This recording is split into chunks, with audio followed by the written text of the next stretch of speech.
He was the king who led Britain through World War I, the grandfather of Queen Elizabeth II, and a symbol of stability in a turbulent time.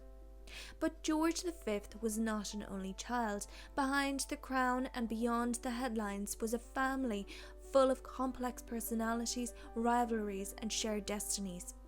In this video, we delve into the lives of King George V's siblings, from the tragic Prince Albert Victor to the quiet Princess Louise. Discover their stories, their secrets, and their place in the legacy of Britain's monarchy.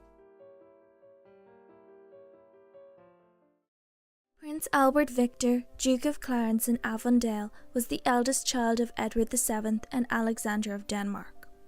For his entire life, he was second in line to the British throne and would have become King of the United Kingdom in 1910 had he not passed of pneumonia in 1892. Albert Victor was born on the 8th of January 1864 in Berkshire to the then Prince and Princess of Wales. He was named Albert Victor in honour of his paternal grandparents and was nicknamed Eddie by the family. He was a grandchild of two monarchs, Queen Victoria of the United Kingdom and King Christian IX of Denmark. From birth, he was second in line to the British throne after his father.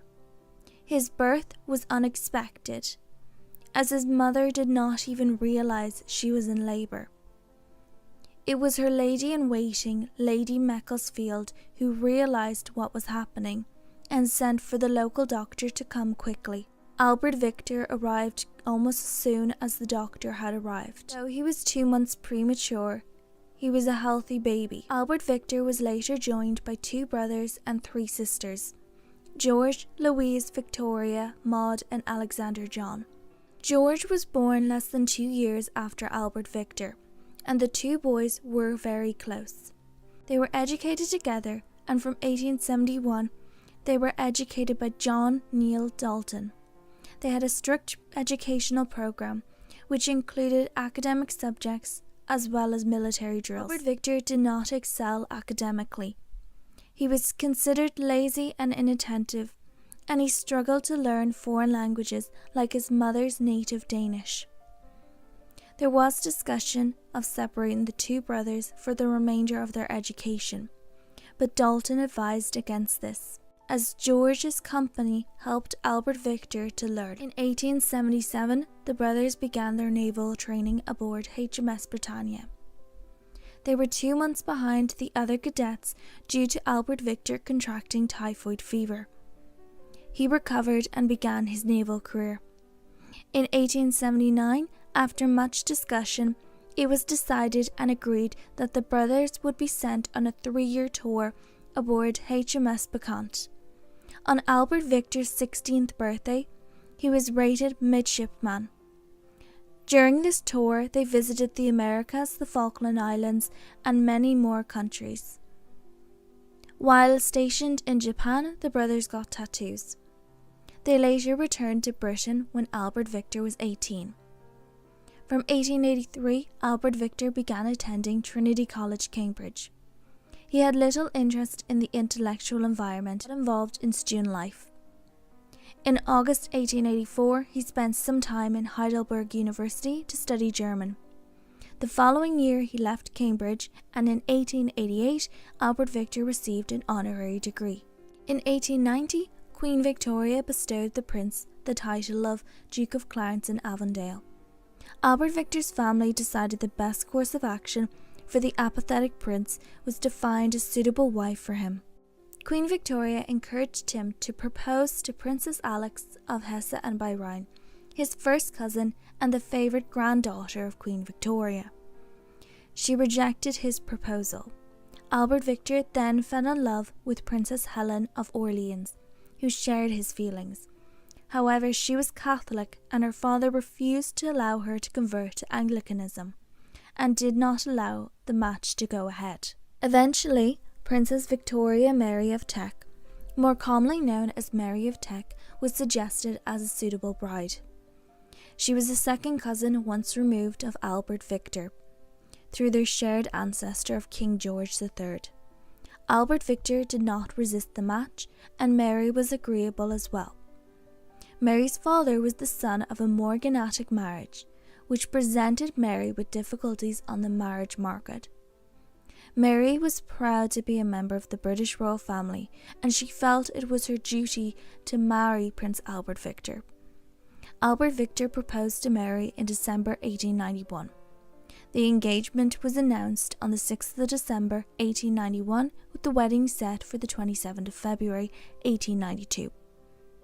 In 1889, a gay brothel was uncovered by the police.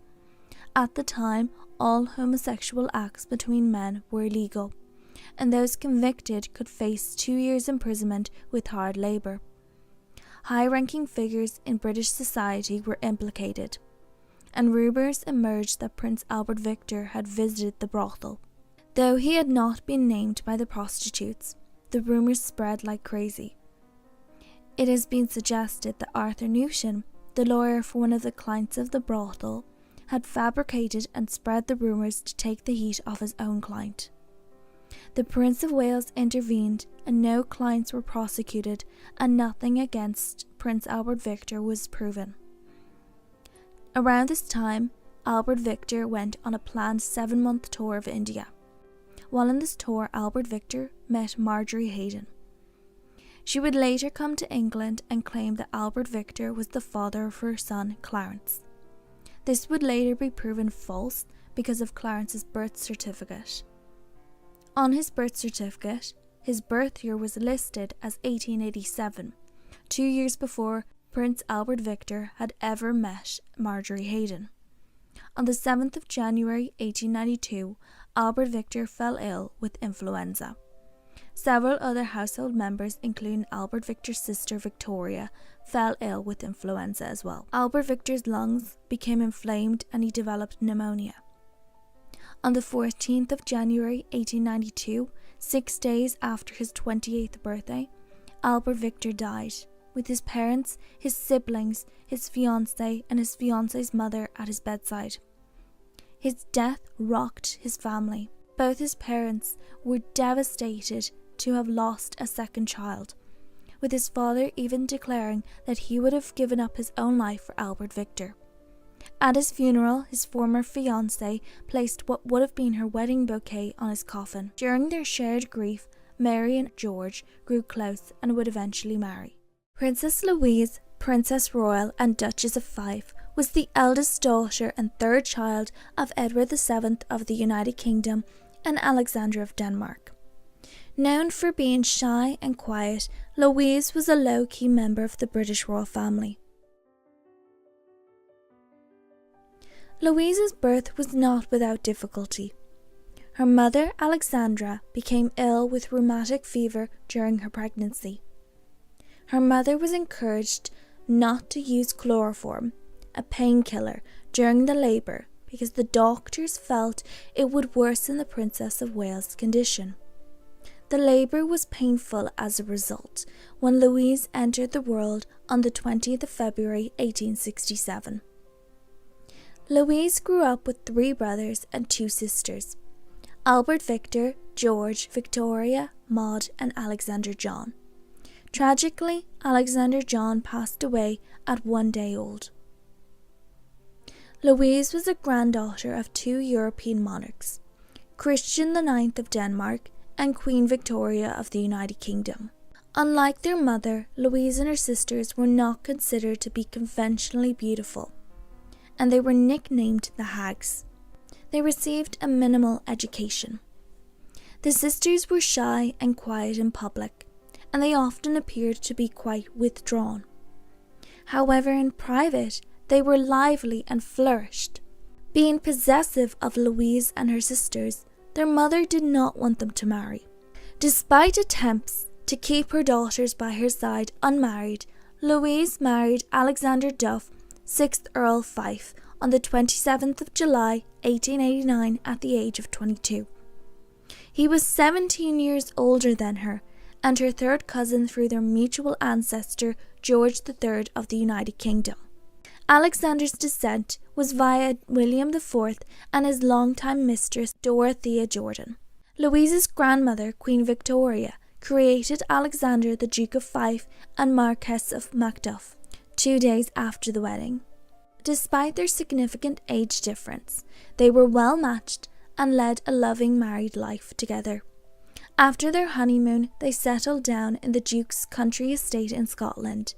Louise soon became an expert at salmon fishing. The couple had 3 children together: Alistair, Alexandra and Maud. Alistair was stillborn. In 1900, when it became apparent that the Duke and Duchess were unlikely to have any more children, and thus no son to inherit the dukedom, Queen Victoria issued an unusual letters patent for the time.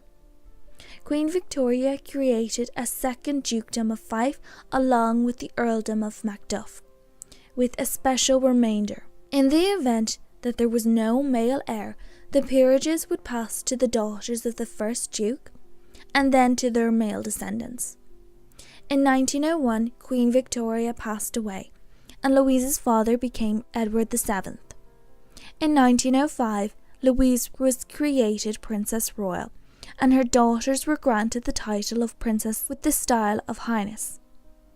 The king was discouraged from doing this, but he ordered that it be done. Prince George, Prince of Wales, Louise's brother and the future King George V, was disturbed by this act. In December 1911, Louise and her family set off to spend the winter in Egypt and Sudan, where the weather was more beneficial to Louise's health. Their ship went aground off the coast of Morocco and they were shipwrecked. The Duke developed pneumonia and died on the 29th of January 1912 in Egypt. Alexandra succeeded as the Duchess of Fife in her own right. After this, Louise led a somewhat reclusive life. She would occasionally accompany her mother and her sister Victoria to public events. In her later years, Louise suffered from heart disease. In October 1929, she fell ill with gastric hemorrhage and was treated for it in London.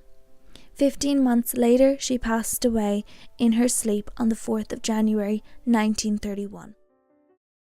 Princess Victoria of the United Kingdom was the second daughter and 4th child of Edward VII of the United Kingdom and Alexandra of Denmark. Known as Toria in the family, she was a favourite sister of George V. Victoria was born on the 6th of July 1868. Victoria was close to her sisters. They were not conventionally beautiful and developed shy personalities as a result. They received a minimal education. Victoria would spend summertime in Denmark, her mother's homeland. Their mother Alexandra was possessive of her daughters and did everything she could to prevent them from marrying and leaving her. Victoria did have several suitors, including Prince Adolphus of Teck, Sir Arthur Davidson, and Archibald Primrose, 5th Earl of Rosebery. In his youth, Tsar Nicholas II of Russia was in love with Victoria, loving her for her seriousness and unfeminine mind. Another suitor included the future Christian X of Denmark.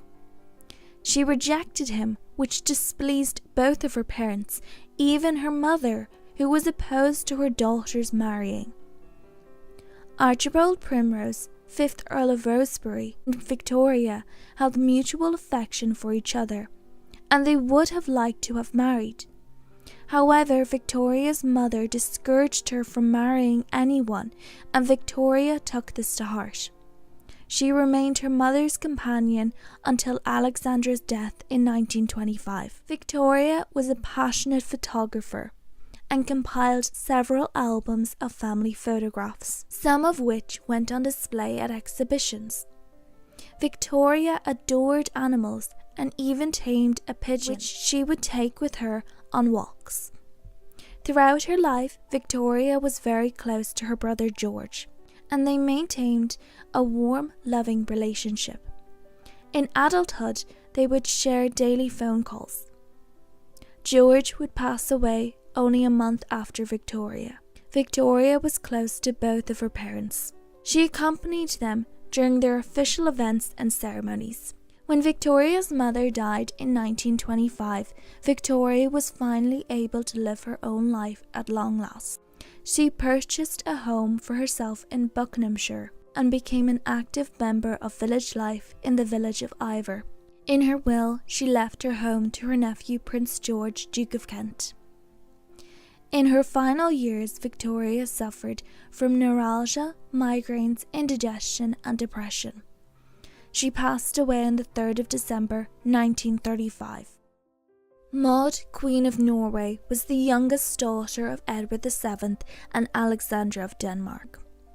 She became Queen Consort of Norway through her marriage to Håkon VII of Norway. Maud was born on the 26th of November 1869. As a child, Maud was the most cheerful of her sisters. She was a tomboy and was nicknamed Harry. As a young woman, Maud fell in love with Prince Francis of Teck, but he did not share her feelings. She and her family would visit Denmark every summer. During these visits, she became close to her cousin Prince Karl of Denmark, the future Håkon VII of Norway. They fell in love and were wed on the 22nd of July 1896.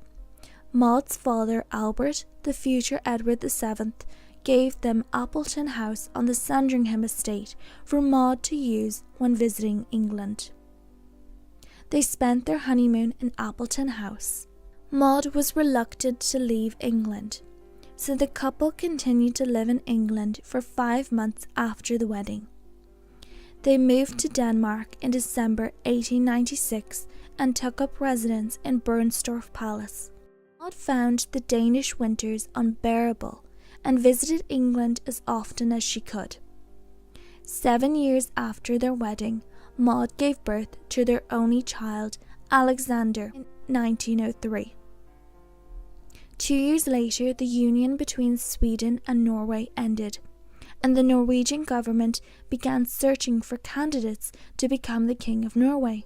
Karl was chosen due to his descent from previous Norwegian monarchs and his marriage to a British princess. Before he accepted the kingship, Karl insisted a referendum be held so that the Norwegian people could have a say in whether or not they wanted to retain the monarchy.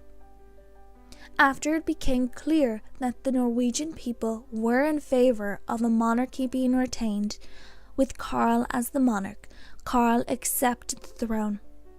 He arrived in Norway on the 25th of November 1905 and took the oath as king 2 days later. He took the name Håkon VII, and his 2-year-old son was renamed Olaf. Maud and Karl were crowned king and queen on the 22nd of June 1906. Maud and Karl ensured their son would be raised in Norway as a Norwegian, and that he would learn the language. Maud herself never became fluent in Norwegian, and she never gave up her love for England. She did fulfill her duties as Queen of Norway, becoming active in women's rights and the welfare of unmarried women. She founded the Queen's Relief Committee during the First World War to assist people in difficult circumstances. Her last public appearance in the United Kingdom was in 1937 during the coronation of her nephew George VI. In October 1938, while staying in London, she fell ill and had to have abdominal surgery. She survived the surgery but died on the 20th of November 1938, 6 days before her 69th birthday from heart failure. Her remains were transported to Norway, where she was buried. Maud was the last surviving child of Edward VII and Alexandra of Denmark. Her husband would survive her by 19 years. Alexander John of Wales was the youngest child of Edward VII of the United Kingdom and Alexandra of Denmark. He was born premature on the 6th of April 1871 in Sandringham House. Due to being born premature, he was a sickly baby and passed away less than a day later on the 7th of April 1871.